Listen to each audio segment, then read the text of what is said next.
ഇസ്ലാമിക ലോകത്തെ കർമ്മശാസ്ത്ര പണ്ഡിതന്മാർ ഈ വിഷയത്തിൽ മസ്അല പറഞ്ഞപ്പോൾ അജ്മഅൽ ഉലമാഉ അല അന്നൽ മുദ്തറ ലഹു അൻ യഅകുല മിനൽ മൈതതി മാ യസുദ്ദു റമഖഹു വയുംസികു ഹയാതഹു.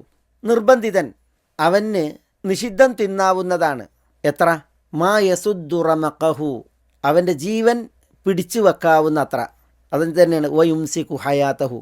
മാ യസുദ്ദു റമഖഹു വയുംസികു ഹയാതഹു എന്ന് പറഞ്ഞാൽ അവൻ്റെ ജീവൻ സംരക്ഷിക്കാൻ, ജീവിതം പിടിച്ചു വെക്കാൻ എത്രയാണോ ആവശ്യം അത്രമാത്രം. ഇതിൽ ഉലമാക്കളുടെ ഇജ്മാ ഉണ്ട് എന്നാണ് പറയുന്നത്. വഅജ്മഉ ഐളൻ അല അന്നഹു യഹ്റുമു അലൈഹി മാ സാദ അല ശബഇ, വിശപ്പ് മാറി എന്നിട്ട് അതിനപ്പുറം നിഷിദ്ധത്തിൽ നിന്ന് ശവത്തിൽ തിന്നാമോ അത് ഹറാമാണ്. അതിലും പണ്ഡിതന്മാർ ഏകോപിച്ചിട്ടുണ്ട്.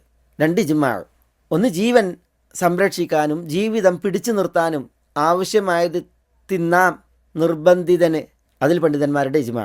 വിശപ്പ് മാറി അതിനപ്പുറം തിന്നൽ അത് ഹറാമാണെന്നതിലും ഉലമാഇൻ്റെ ഇജ്മാ.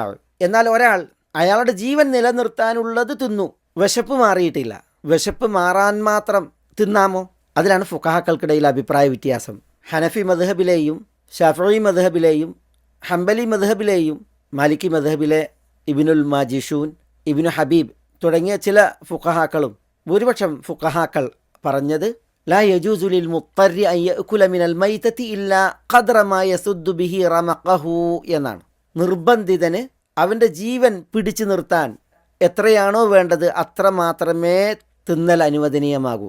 മാലിക്കി മദ്ഹബിലെ ഫുഖഹാക്കൾ സിംഹരും അതേപോലെ ഷാഫി മദ്ഹബിലെ ചില ഫുഖഹാക്കളും വിശപ്പടങ്ങോളം നിർബന്ധിതന് ശവത്തിൽ നിന്ന് തിന്നൽ അനുവദനീയമാണ് എന്ന അഭിപ്രായം പറഞ്ഞിട്ടുണ്ട്.